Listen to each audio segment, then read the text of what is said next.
आज इस वीडियो में एक और बहुत इम्पॉर्टेंट चीज़ डिस्कस करने जा रहा हूँ मैं। वो है कंडक्टर्स और इलेक्ट्रिक फील्ड दोनों किस तरह से आपस में रिलेटेड हैं, और स्पेशली हम लोग स्फेरिकल सेल्स के ऊपर में जब कोई चार्ज डिस्ट्रीब्यूशन होता है, कंसेंट्रिक स्फेरिकल सेल हो या पैरेलल प्लेट हो, ये दो टाइप के प्रॉब्लम्स होते हैं जो नॉर्मली कई कॉम्पिटिटिव एग्जाम्स में पूछे जाते हैं। ठीक है, तो उसको हम लोग आज सॉल्व करेंगे। ठीक है, तो सबसे पहले हम लोग करते हैं चार्ज डिस्ट्रीब्यूशन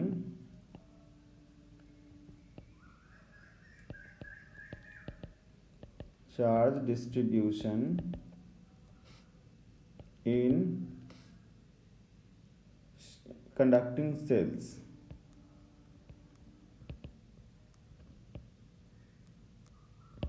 ठीक है, सबसे सिंपल से स्टार्ट करते हैं। मान लीजिए कोई एक इस टाइप का हमारे पास कंडक्टिंग सेल है। ठीक है, सेल का मतलब ये होता है कि बहुत पतला सा स्फेयर है, हॉलो स्फेयर है।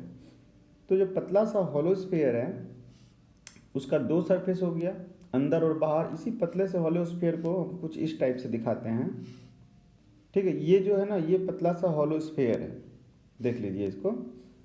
अब इसमें दो सरफेसेस है आपका, एक आउटर सरफेस, ये हो गया आउटर सरफेस, और ये हो गया इनर सरफेस।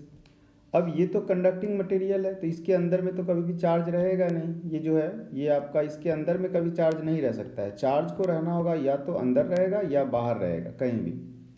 कंडक्टिंग सेल का, कंडक्टर्स का ये प्रॉपर्टी हमने पिछले चैप्टर में देखा।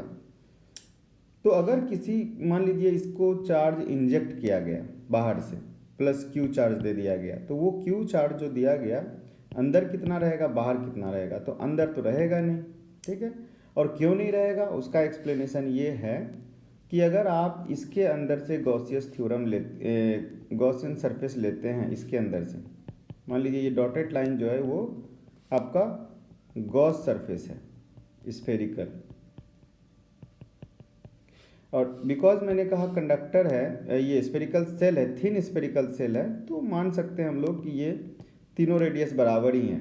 ठीक है, इसकी थिकनेस को नेग्लेक्ट करते हुए, थिकनेस मैंने केवल एनलार्ज करके दिखाया हुआ है।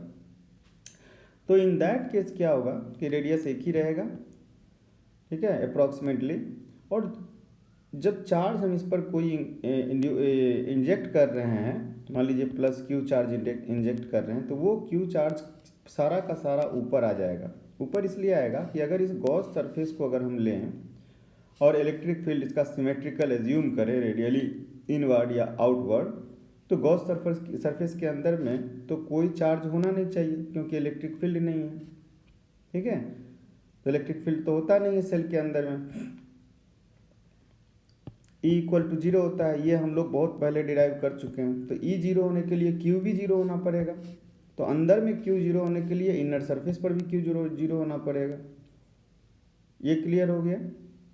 लेकिन यही केस में अगर मैं यहाँ पर कोई चार्ज दे देता हूँ अंदर में, फिर क्या होगा? अगर आपने यहाँ चार्ज दे दिया तो ये होगा, सपोज कीजिए प्लस चार्ज दे दिया कुछ भी, तो इसका मतलब हो गया कि अभी भी इसी तरह से गॉसियन सरफेस लेंगे और इसमें इलेक्ट्रिक फील्ड, इसमें क्या होगा, गॉसियन सरफेस लेंगे और इस कंडक्टर के अंदर में यहाँ पर इस लोकेशन पर इलेक्ट्रिक फील्ड जीरो होता है, तो नेट चार्ज भी इस गॉसियन सरफेस के अंदर में जीरो होना चाहिए। और वो कैसे पॉसिबल है? जब ठीक अपोजिट चार्जेस, जो भी चार्ज आपने यहाँ लिया है, ठीक उसका अपोजिट यहाँ इंड्यूज होगा, तभी संभव है।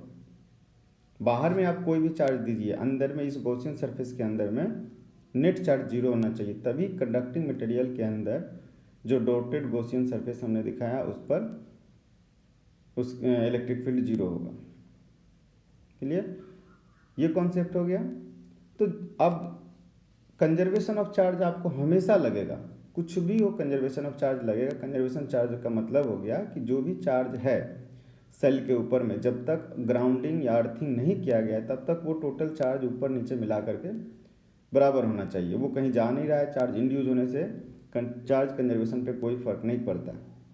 ठीक है, तो एक एग्जांपल लेते हैं और समझते हैं उसको अच्छे से। मान लीजिए कि इसके अंदर में मैंने 5 कूलम चार्ज डाल दिया है, समझाने के लिए केवल बोल रहे हैं, और बाहर से इस पर 30 कूलम इंजेक्ट कर दिया है। -30 लेते हैं, ठीक है, -30 कूलम इंजेक्ट कर दिया गया, ये इंजेक्ट कर दिया गया। तो जब 30 कूलम इंजेक्ट कर दिया तो पूछा गया कि आउटर सेल पर और इनर सेल पर फाइनली कितना रहेगा।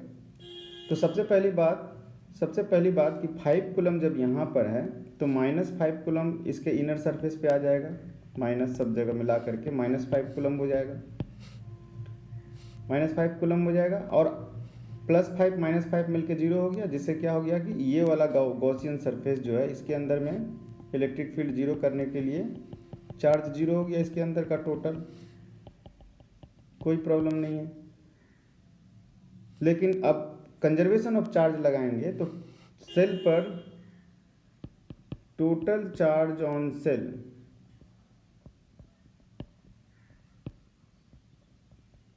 इज कंजर्व, ये कंजर्व रहेगा, ये कहीं जा नहीं रहा है। तो टोटल चार्ज ऑन सेल क्या था, पहले -30 था, बाद में भी -30 होना चाहिए, तो इसका मतलब -25 कूलम यहाँ रह जाएगा, ठीक है, आफ्टर रीडिस्ट्रीब्यूशन। तो चार्ज इंजेक्ट करिएगा तो -30 में से, ठीक है, इसमें से -5 अंदर वाले पे आ जाएगा और -25 बाहर वाले पे रह जाएगा, ये आपका हो गया। अगर इसमें ये नहीं रहता तो फिर -30 का -30 पूरा आउटर सरफेस पे रह जाता। क्लियर?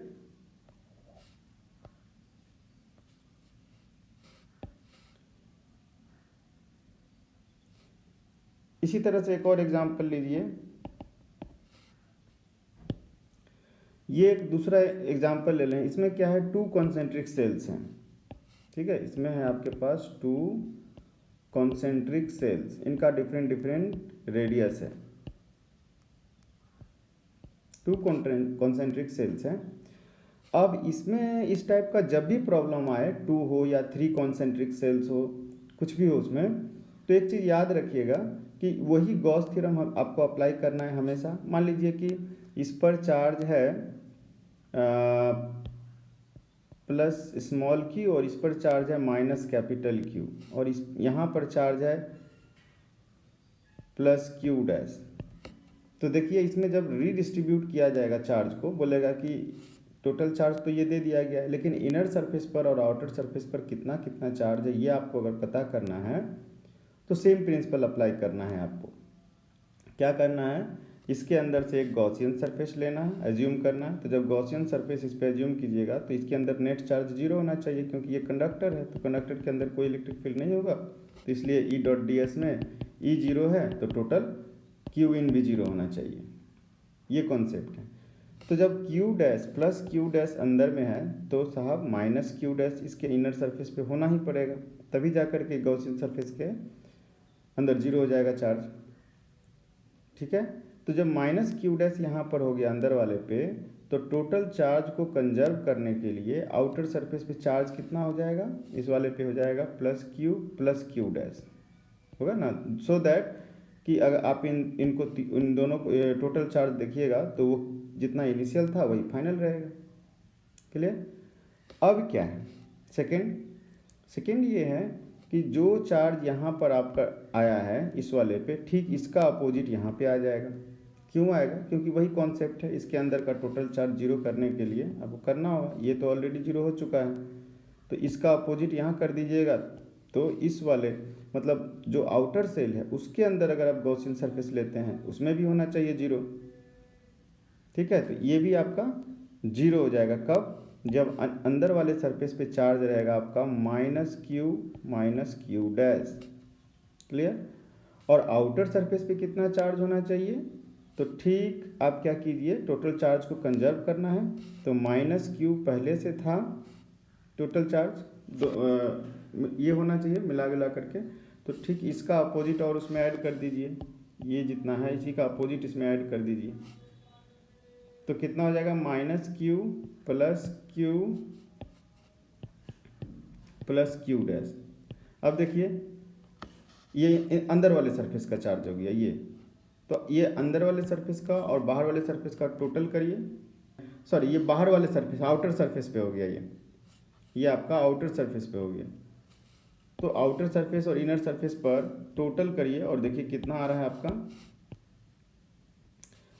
ये और ये आउटर सरफेस पे इतना है और इनर सरफेस पे माइनस क्यू डैश है। टोटल करिएगा तो वो आ जाएगा आपका minus Q plus Q dash minus Q dash ये इक्वल टू 0। ठीक है, तो ये क्लियर हो गया, बिल्कुल क्रिस्टल क्लियर हो गया ये कि किस तरह से हमें चार्ज कंजर्व करना है और गॉस थ्योरम अप्लाई करके हमें पता कर लेना है कि इनर सरफेस पे कितना होगा और आउटर सरफेस पे कितना चार्ज होगा। इसमें एक और बहुत अच्छा कॉन्सेप्ट है, वो बता रहा हूँ आपको। इसमें क्या होता है, एग्जाम्पल 3 कर रहे हैं हम लोग, ये थर्ड एग्जाम्पल, और इसमें ये चीज़ करेंगे कि जो भी चार्ज है, मान लीजिए यहाँ पर आपने कुछ चार्जेस रख दिए हैं, इस पर मान लीजिए प्लस क्यू चार्ज रख दिया आपने, ठीक। और इस पर प्लस क्यू चार्ज रखने के बाद आपने क्या किया कि इस वाले को, मतलब अंदर वाले को ग्राउंडिंग कर दिया। आप अंदर वाला ग्राउंडिंग कीजिए या बाहर वाला कीजिए या बीच वाला कीजिए, जब भी कोई कॉन्सेंट्रिक कंडक्टिंग सेल हो तो ग्राउंडिंग का एक कॉन्सेप्ट है कि जिस भी सेल को आप ग्राउंडिंग कीजिएगा, मतलब अर्थ से कनेक्ट कीजिएगा, ये ग्राउंडिंग का सिंबल होता है, इस तरह से ग्राउंडिंग का सिंबल दिखाया जाता है। तो जब आप अर्थ कीजिएगा तो जिस भी सेल को अर्थ कीजिएगा उसका पोटेंशियल 0 हो जाता है। और स्फेरिकल सेल का पोटेंशियल जो होता है वो तो हमें निकालना आता है कि कितना होता है उसके अंदर में किसी भी पॉइंट पर या बाहर में किसी भी पॉइंट पर, तो निकाल करके उसको 0 कर दीजिए।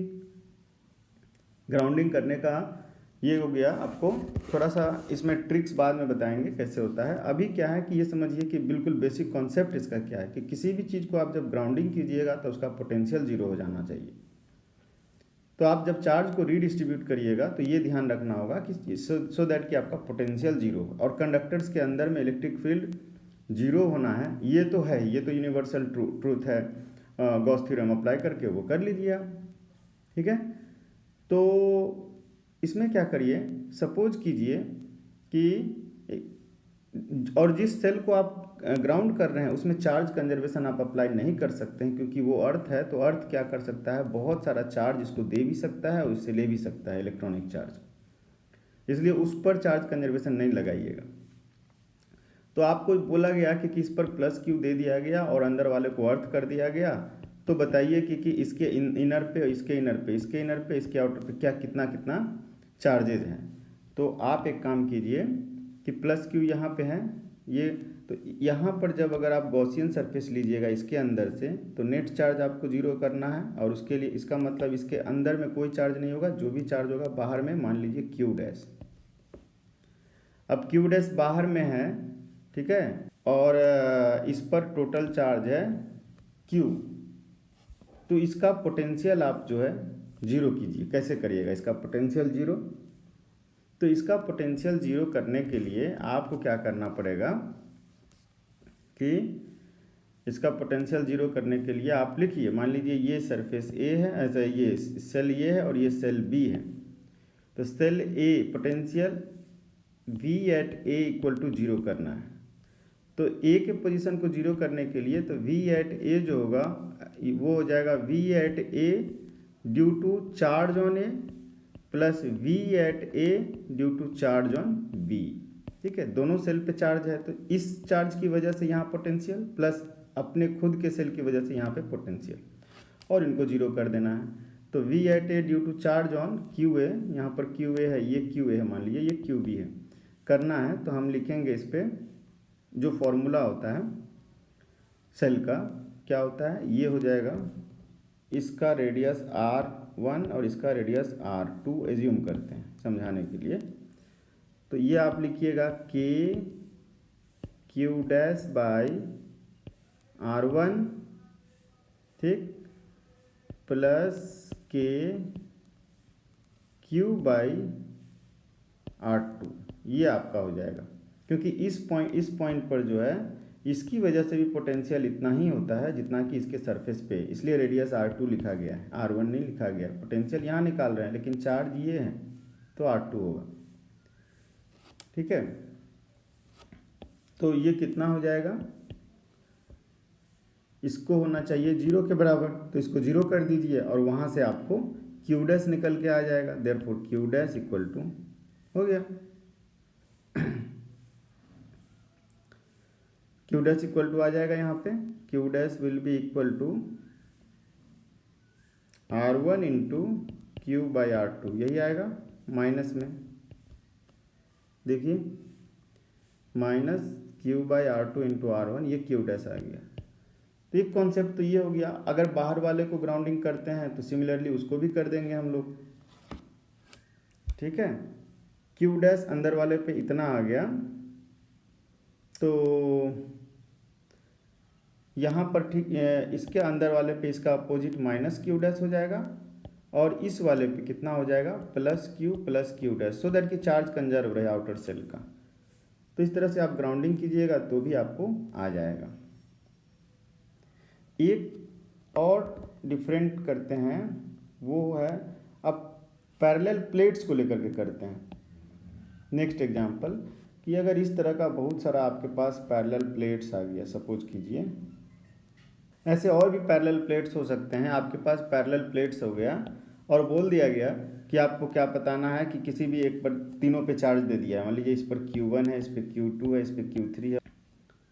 तो इसमें जो है इसको किस तरह से सॉल्व करेंगे। मान लीजिए कि इस पर Q1 चार्ज है, इस पर Q2 चार्ज है, इस पर Q3 चार्ज है, और पूछ दिया गया कि इसके इनर सरफेस पे कितना है, आउटर सरफेस पे कितना है। तो 6 सरफेसेस पे चार्जेस बताना है। और आपके पास क्या है कि इसका कॉन्सेप्ट क्या है। कॉन्सेप्ट ये है कि आप जो है इस वाले पे ये एक Gaussian surface, rectangular pyramidal type का एक गॉसियन सरफेस लिए, ठीक है, और उस पर इलेक्ट्रिक फील्ड जीरो का टोटल चार्ज जीरो करना है। उसके लिए ये इलेक्ट्रिक फील्ड जीरो होता है, ठीक है, इसके अंदर भी इलेक्ट्रिक फील्ड जीरो होता है। आप ये ध्यान रखिए कि इसके अंदर का इलेक्ट्रिक फील्ड जीरो करने के लिए हमें किस तरह से चार्ज डिस्ट्रीब्यूट करना होगा। तो सपोज कीजिए ये पॉइंट P लेते हैं, E लेते हैं, और हम E पर इलेक्ट्रिक फील्ड लिखना है। तो जो भी आपने कंडक्टर लिया है उसके अंदर इलेक्ट्रिक फील्ड जीरो करने के लिए उसमें चार्ज को आप डिस्ट्रीब्यूट कर दीजिए। Q3 है तो मान लीजिए स्मॉल q इधर है, तो Q3 माइनस Q इधर हो गया। चार्ज कंजर्व होना चाहिए, दोनों को मिलाइए तो Q3 का Q3 रह गया। अब E पर E इलेक्ट्रिक फील्ड जीरो करने के लिए एट P पॉइंट हमें क्या करना पड़ेगा, जो हमें लार्ज इनफाइनाइट, क्योंकि ये गैप को हम लोग स्मॉल मान रहे हैं तो इसको इनफाइनाइट प्लेट की तरह ट्रीट कर सकते हैं। तो इनफाइनाइट प्लेट के लिए इलेक्ट्रिक फील्ड का formula sigma by 2A epsilon not होता है, sorry sigma by 2 epsilon not होता है। सिग्मा इक्वल टू होता है Q बाई A, तो Q by 2A epsilon not हो गया। अब अगर सबका एरिया सेम लिया जाए, एरिया ऑफ क्रॉस सेक्शन, तो फर्क नहीं पड़ेगा, जीरो करना है तो आपको नहीं भी एरिया लिखिएगा। तो लिखते हैं हम लोग।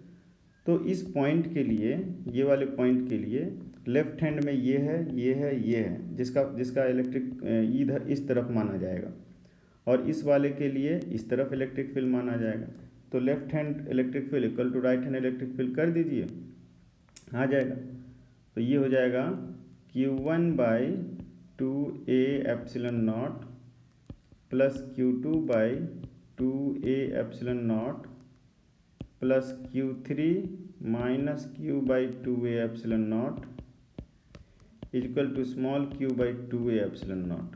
अब सब A कैंसिल हो जाएगा, 2 कैंसिल, एप्सिलॉन नॉट भी कैंसिल हो जाएगा। तो एक्चुअली में आपका रह जाता है Q1 plus Q2 plus Q3 minus Q equal to Q, therefore Q equal to, मतलब आपको इतना लिखने की ज़रूरत भी नहीं है, खाली समझाने के लिए लिख रहे हैं। आप डायरेक्ट ये लिख सकते थे left hand charge equal to right hand charge. तो Q इज इक्वल टू आ गया आपका Q1 plus Q2 plus Q3 upon 2, Q1 plus Q2 plus Q3 upon 2। तो याद रखिए, ये ट्रिक्स की तरह से याद रखिए कि आपको जब भी इस तरह का दिया गया हो तो टोटल समेशन ऑफ चार्ज जितने भी प्लेट्स पर हैं डिवाइड बाई 2 कर दीजिए, वो आउटर सरफेस पे रहता है। ये आउटर सरफेस हमने लिया था, ठीक है, और जो यहाँ रहेगा वही यहाँ रहेगा, याद रखिए, वो यहाँ भी Q आ जाएगा। आप डिस्ट्रीब्यूट करके देख लीजिए कैसे आएगा। तो यहाँ पर जब Q हो गया तो यहाँ इस वाले पे कितना होगा, इस वाले पे हो जाएगा Q3 माइनस Q। तो इस वाले पे कितना हो जाएगा, इस वाले पे हो जाएगा ठीक इसका अपोजिट, गॉसियन सरफेस पे नेट इलेक्ट्रिक, इस वाले पे नेट चार्ज जीरो करना है। तो जो दाहिने वाले सरफेस पे आया वही बाएं वाले सरफेस पे यहाँ पर आएगा, अलग अलग प्लेट का। तो यहाँ पर हो जाएगा minus of Q3 minus Q, ध्यान दीजिए। तो यहाँ पे कितना हो जाएगा, चार्ज कंजर्वेशन यहाँ लगेगा, यहाँ हो जाएगा Q2 plus Q3 minus Q, ठीक है, क्योंकि माइनस Q3 माइनस Q यहाँ आया है तो यहाँ पर ठीक इस चार्ज कंजर्वेशन लगेगा। और यहाँ पर क्या हो जाएगा, यहाँ पर ठीक इसका अपोजिट हो जाएगा, ठीक है, नेगेटिव करके ये और ये दोनों चार्जेज अपोजिट हो जाएंगे, जो यहाँ है उसका अपोजिट यहाँ आ जाएगा। और यहाँ पर फिर चार्ज कंजर्वेशन लगा के देखिए तो वो फाइनली यही आएगा। तो आपको करना क्या है कि जब भी इस टाइप का प्रॉब्लम दिया जाए तो टोटल चार्ज को डिवाइड करके जो डिवाइड बाई 2 होता है वो दोनों प्लेट पर लिख दीजिए, ठीक है, और बाकी आप डिस्ट्रीब्यूट कर दीजिए कंजर्वेशन ऑफ चार्ज लगा करके, वो आपका आ जाएगा। क्लियर? ये पॉइंट मैंने यहाँ लिया तो Q आया, ये पॉइंट मैं अगर यहाँ भी लेता तो भी यही अमाउंट आता चार्ज, ठीक है। तो ये क्लियर हो गया। अब इसमें एक इंटरेस्टिंग और होता है, वो ये कि इस टाइप के अब एक और इंटरेस्टिंग प्रॉब्लम करते हैं कि मान लीजिए इस पर चार्ज है कुछ दिया हुआ है Q1 Q2 Q3 दे दिया गया, और इसमें एक डिफरेंट चीज़ कर दिया गया है, किसी भी एक को अर्थ कर दिया गया है, बीच वाले को मान लीजिए अर्थ कर दिया गया।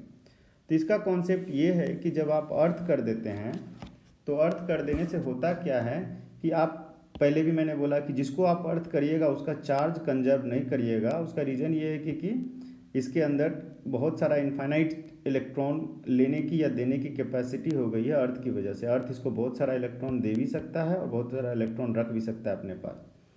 तो ऐसा करेगा क्यों? क्योंकि अर्थ का पोटेंशियल जीरो माना जाता है, तो इसका पोटेंशियल जीरो करने के लिए ये होता है, इसका पोटेंशियल जो है जीरो करना है। तो इनफाइनाइट प्लेट का पोटेंशियल जीरो करने के लिए ये सब किया जाता है। अब हमें क्या करना है? अब हमें करना ये है कि जब भी ऐसा सिचुएशन हो तो आप क्या कीजिए, एक ट्रिक्स बता रहे हैं कि आप इसका जो आउटर प्लेट्स हैं उन पर चार्ज जीरो कर दीजिए, ठीक है।